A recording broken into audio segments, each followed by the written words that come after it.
Well, hello everyone. Good morning. And today I am calling for changes to Canada's equalization program. It's becoming increasingly apparent that equalization is an inequitable and flawed program. 4 years ago, when resource prices dropped sharply, the economies of Saskatchewan, Alberta, and Newfoundland and Labrador were hit hard. Government revenues plunged and thousands of people lost their job. Despite this immense challenge, these three provinces were still considered have provinces under the equalization formula, and therefore ineligible for equalization payments. In fact, Saskatchewan has received no equalization for 11 years now, and it's not expected to receive equalization for the foreseeable future. Over the same period, Quebec has received $100 billion, including $11.7 billion just this past year. Equalization as it operates now is not fair to Saskatchewan taxpayers, and we believe there's a better way.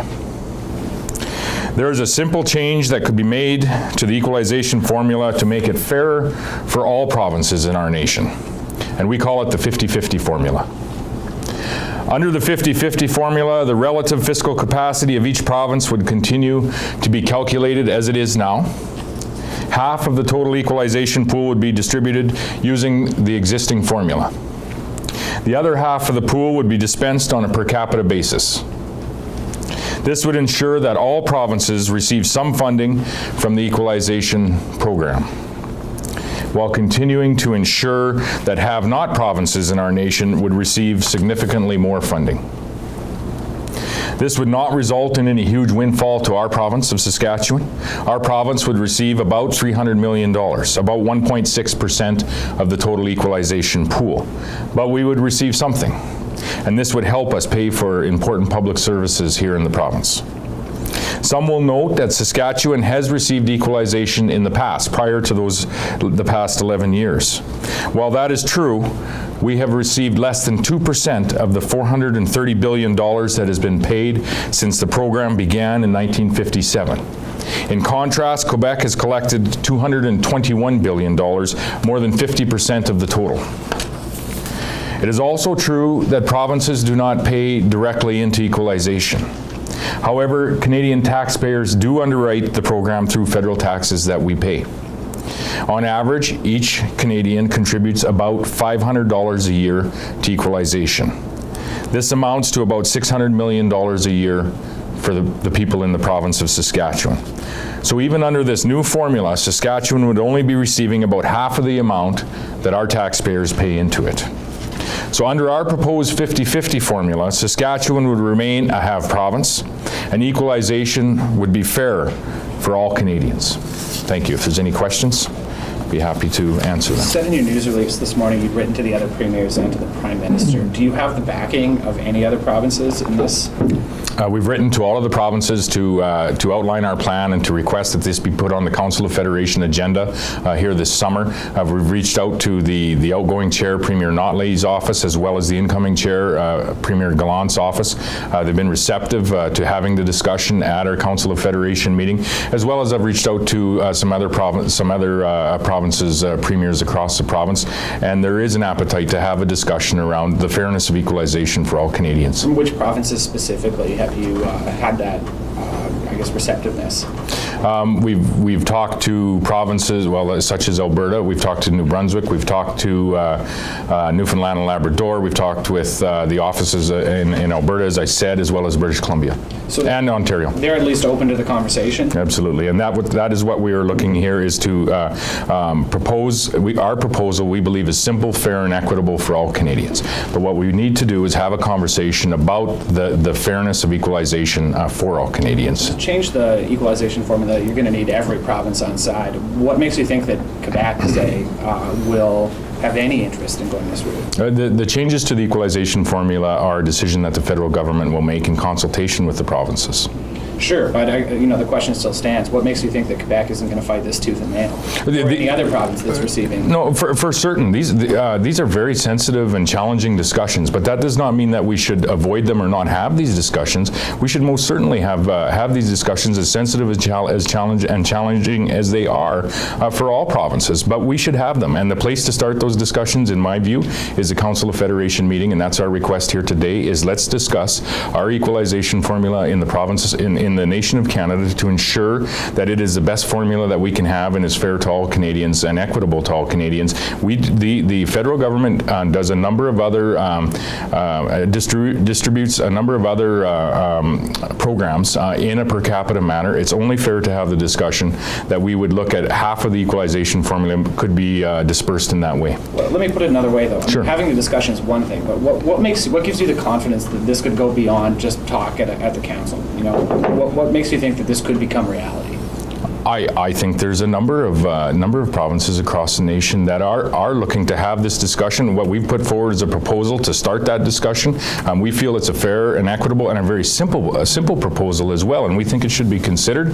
But at the end of the day, there will be a discussion by provinces, and there will be a decision that will be made by the federal government. As in 2019 is a review year of our equalization program. This is precisely the time to have this discussion as provincial leaders, and ultimately as our Prime Minister our Prime Minister and his government will make a decision on what this will look like for the next 5 years. Typically when equalization payments come up, it's when a province like Quebec is opposing something actively. It seems to have been quiet for a little bit, so why bring it up now? Why bring up the equalization formula now? This is precisely the time to bring it up, as we are hitting our 5-year review of the equalization formula in 2019, where our federal government will outline how it looks into the 5 years in the future.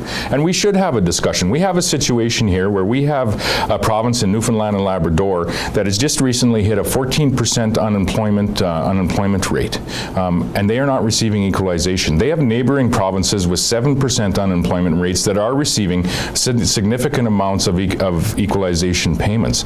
We have Saskatchewan, Alberta that have had a definite downturn in their economies, much due to natural resource revenues in the province, but also those natural resource revenues have affected jobs and the unemployment rates in our provinces as well. And in the foreseeable future, there will be no funds that will be transferred to our provinces through the equalization formula.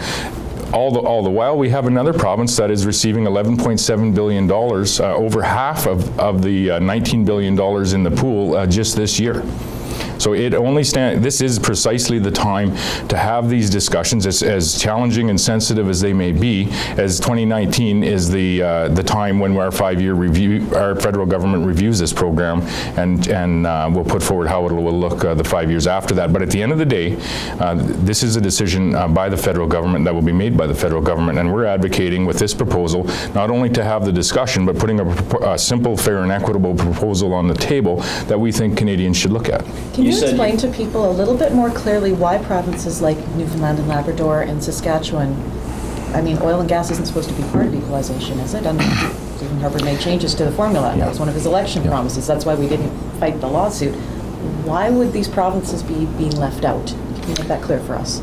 So it isn't supposed to be, they haven't been traditionally included in the equalization formula, and I think that has been an ongoing conversation from provinces such as Saskatchewan, Alberta, Newfoundland and Labrador that have significant energy producing provinces here in the nation of Canada, and significant contributors historically as well to the equalization formula here in the nation of Canada, and have been, in our case, have been a have province the last 11 years, and we want to continue to be a have province. And even under this proposed formula, we would continue to be a have province, contributing about $600 million, as opposed to collecting about $600 billion, pardon me, as opposed to collecting about $300 billion. So energy has not been part of that formula. And when you get into the details of the actual formula and attempting to change that, it's a very complicated formula. It's difficult to understand. I can honestly say that I don't understand in entirety how the formula actually operates through and through. But what we've tried to put forward is a simple proposal that Canadians can understand. We believe it's a fair proposal, as we have other federal government transfers that are also under a per capita transfer, if you will, in services that we offer, as well as in infrastructure, while it retains the traditional portion of the formula for half of the pool, which we believe will be, which needs to be part of the conversation as well. Why is it so important to you that Saskatchewan continue with this label of we're a have province rather than being a have not? We are a net contributor. It's a fact. We are a net contributor to the nation of Canada, as our economy has changed over the last decade. Our exports are up significantly over the last decade.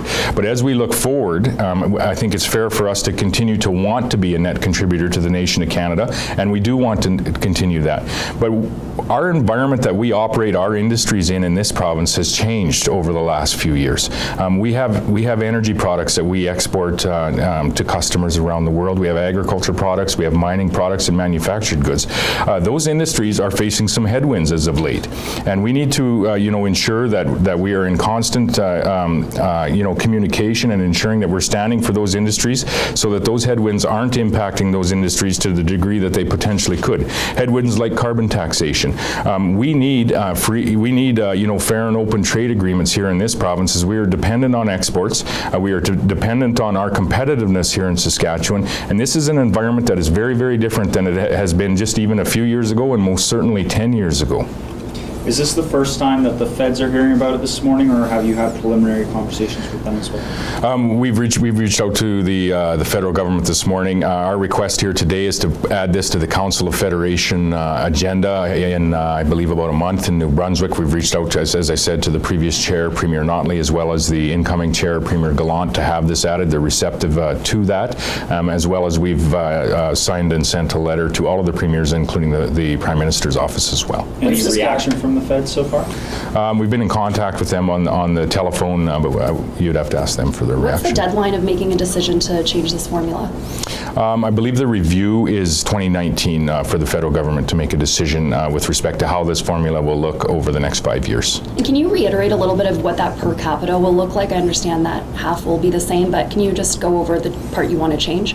What we would say is of the roughly $19 billion, that 50% of those funds would be dispersed under the traditional formula, and the other 50% would be distributed across Canada on a per capita basis. It seems fair to me, as we have other programs that follow that per capita distribution level, that Canadians would see this as a fair way to distribute what is to be a fair and equitable program across the nation, to ensure that our services are in many ways similar across the nation. So it's a very simple proposal. 50% of the funds stay under the existing program. 50% are under how many people do you have?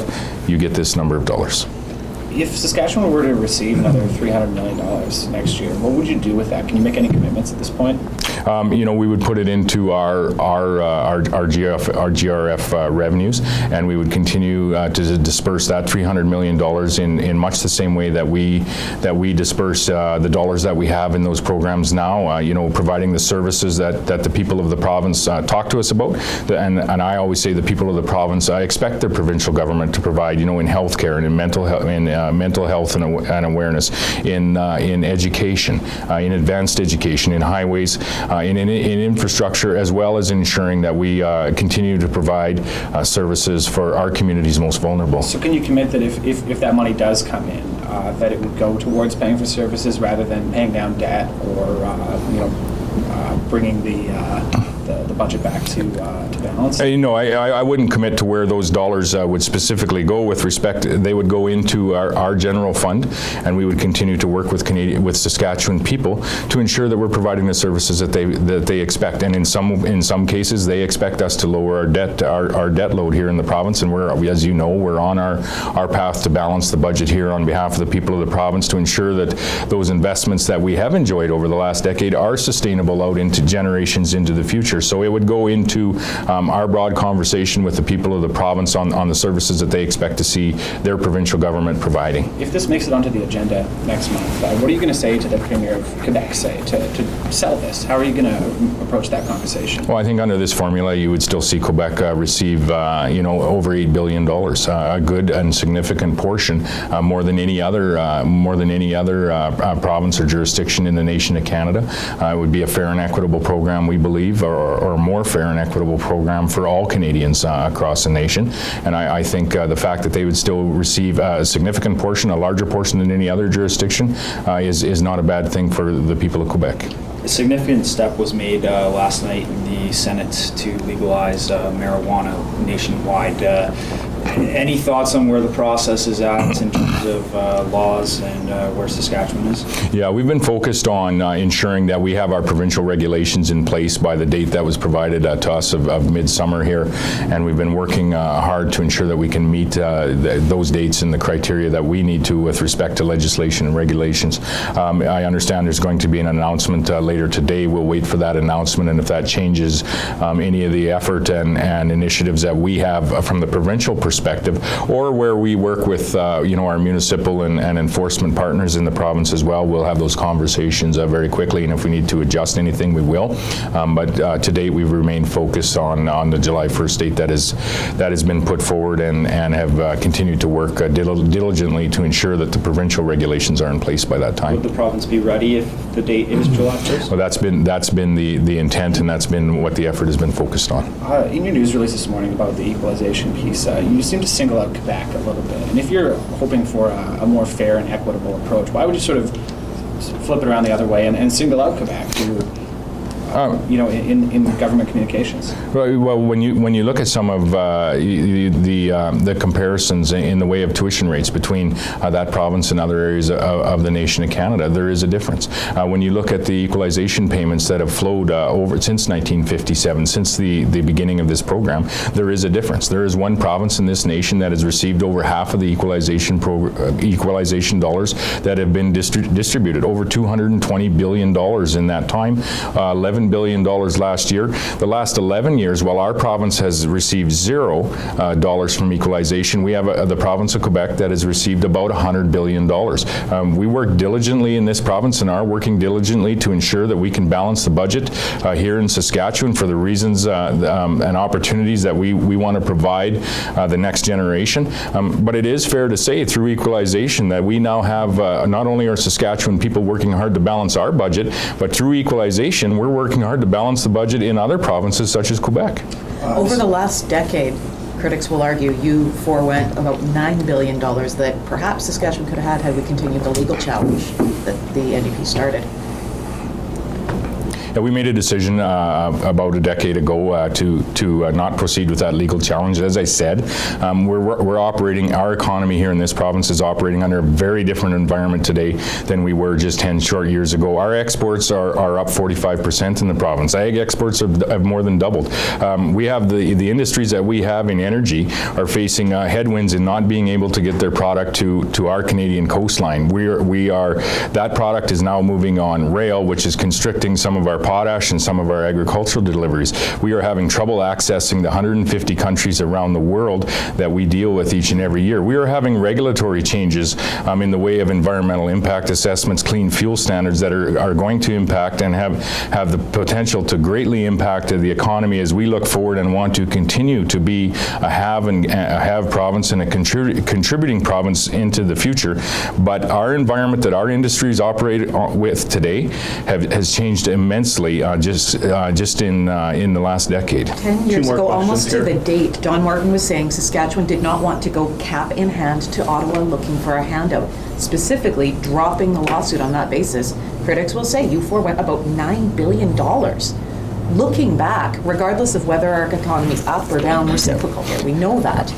wouldn't it have been useful to have that legal opinion? We are not going cap in hand to the nation of Canada now. We would still, under this program, remain a have province. We would contribute about double what this proposal would provide to the province. This is a fair program, an equitable program for all Canadians, not a province of Saskatchewan going cap in hand to the federal government for dollars. This is obviously a flawed program. There are provinces across the nation that are looking to have this discussion.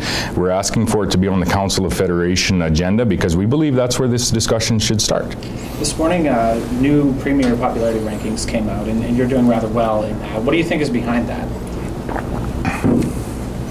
I have no idea what is behind that. I suppose and I won't comment directly on my polling numbers or our party's polling numbers. We continue just to be focused on, now that we're out of the legislative session, and we had our caucus meeting in the community of Nipawin yesterday, to continue to engage with the people across Saskatchewan to ensure that we're representing them and representing them well, and working with them so that our businesses across the province can provide the opportunities for our careers and for the growth to satisfy and achieve the parameters that we have set out with our plan for growth and our growth agenda to continue our province becoming what we believe it can become. So we'll continue to engage and represent the people as best we can, and we'll check in on the polls about every 4 years, the next time being in 2020.